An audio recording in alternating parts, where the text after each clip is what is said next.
যাদের জন্য আজকের এই প্রশিক্ষণ, আমাদের সম্মানিত প্রশিক্ষণার্থীবৃন্দ, আসসালামু আলাইকুম। সবাইকে আমি প্রথমত অভিনন্দন জানাচ্ছি। আপনারা প্রায় 10 দিন ব্যাপী একটি প্রশিক্ষণ কার্যক্রম আপনারা সম্পন্ন করেছেন। আপনাদেরকে একটি সার্টিফিকেট প্রদান করা হবে। এটি আপনাদের জন্য একটি ছোটখাটো অর্জন বলে আমি মনে করি। এই জন্য আপনাদেরকে আমি অভিনন্দন জানাচ্ছি। প্রশিক্ষণ এটি প্রত্যেকটি মানুষের জীবনেই প্রয়োজন রয়েছে। প্রশিক্ষণ অত্যন্ত গুরুত্বপূর্ণ একটি বিষয়। প্রশিক্ষণের মাধ্যমে মানুষের দক্ষতা বৃদ্ধি হয়। ঠিক আছে, আমি আজকে যে জিনিসটা জানি, কিন্তু এই জিনিসটা যদি অন্য কেউ আমাকে ক্লাসের মাধ্যমে যদি জানিয়ে দেয়, তাহলে কিন্তু আমি আরো ভালোভাবে জানবো।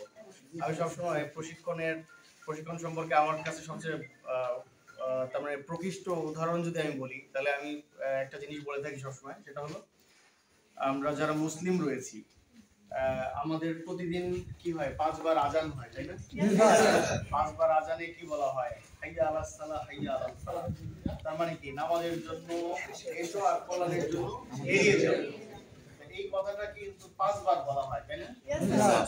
আমরা তো জানি যে আমাদেরকে নামাজ পড়তে হবে, কিন্তু 5 বার কেন বলা হয়? ওই বারবার কিন্তু স্মরণ করিয়ে দেওয়ার জন্য। তো যখন একটা জিনিস বারবার বলা হয়, তখন ওটা কি হয়? প্রথমে মনের মধ্যে ধরে, মনের মধ্যে গেঁথে যায়, এরপরে সেটা আত্মস্থ হয়, এরপর সেটা অন্তরে একদম চিরদিনের জন্য গেঁথে যায়। তো এই প্রশিক্ষণের মাধ্যমে কি হয়? আমাদের দক্ষতা অর্জন হয়। তো আপনারা সেই দক্ষতা অর্জন করেছেন বলে আমি মনে করি। আর আপনারা তার মানে যে প্রশিক্ষণটা পেয়েছেন, এটি খুবই অল্প সময়ের জন্য, বাট এই অল্প সময়ের প্রশিক্ষণ দিয়ে কিন্তু আপনাদেরকে অনেক গুরুত্বপূর্ণ দায়িত্ব পালন করতে হবে। আপনারা কিন্তু একটি তার মানে বাহিনীর, একটি সুশৃঙ্খল বাহিনীর তার মানে একটা কি বলবো, একজন সদস্য হিসাবে, সাধারণ সদস্য হিসাবে দায়িত্ব পালন করবেন। সেটা হচ্ছে বাংলাদেশ আনসার বাহিনী।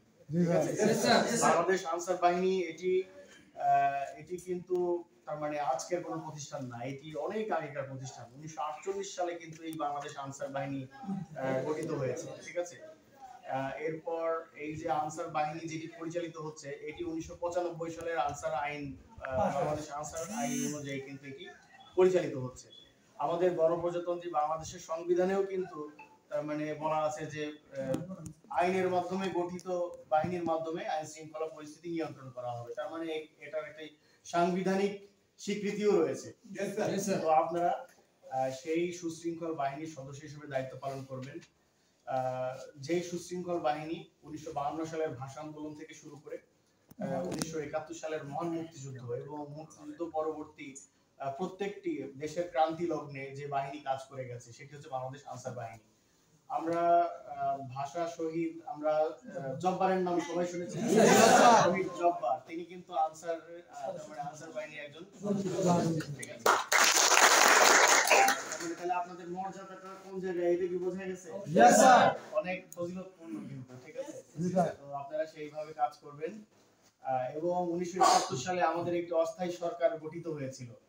হ্যাঁ, তো সেই অস্থায়ী সরকারের কিন্তু যে গার্ড অফ অনার প্রদান করেছিল, সেটিও কিন্তু আনসার বাহিনীর সদস্যরা দিয়েছিল।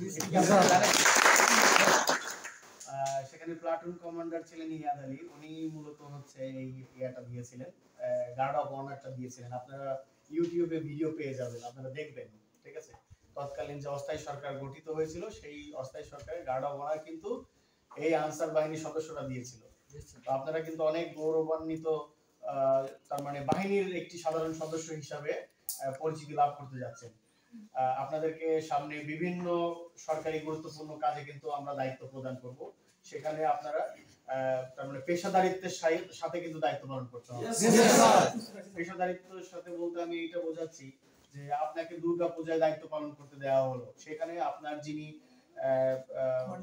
যিনি কমান্ডার থাকবেন, পিসি অথবা এপিসি যিনি থাকবেন, তিনি যেভাবে দায়িত্ব পালন করতে বলবেন, আপনাকে কিন্তু ঠিক সেভাবেই দায়িত্ব পালন করতে হবে। কোন রকম পিছপা হওয়া যাবে না। হ্যাঁ, দেশের সার্বভৌমত্ব রক্ষা, আমাদের আর্থসামাজিক উন্নয়ন এবং জননিরাপত্তা রক্ষায় আপনারা গুরুত্বপূর্ণ ভূমিকা পালন করবেন। আপনাদেরকে বিভিন্ন সরকারি অনুষ্ঠান, শারদীয় দুর্গা পূজা, তারপর হয়তোবা কোনো একটি জায়গায় প্রাকৃতিক দুর্যোগ হলো, হ্যাঁ, সেখানে কিন্তু আনসারদের দায়িত্ব পালন করতে হয়। নির্বাচনে আনসাররা দায়িত্ব পালন করে, বিভিন্ন গুরুত্বপূর্ণ দায়িত্ব আপনাদেরকে পালন করতে হবে। তো সেখানে আপনারা পেশাদারিত্বের সাথে দায়িত্ব পালন করবেন, আমি সেই আশাবাদ ব্যক্ত করছি। এবং যেটি প্রশিক্ষণ আপনারা গ্রহণ করলেন, এটি নিজেদের মধ্যে সেই চর্চাটা রাখবেন, এইগুলো আপনারা তার মানে ধারণ করবেন এবং অন্তরে লালন করবেন। আপনাদের সকলের সুস্বাস্থ্য এবং দীর্ঘায়ু কামনা করে আমি আমার বক্তব্য শেষ করছি। আসসালামু আলাইকুম।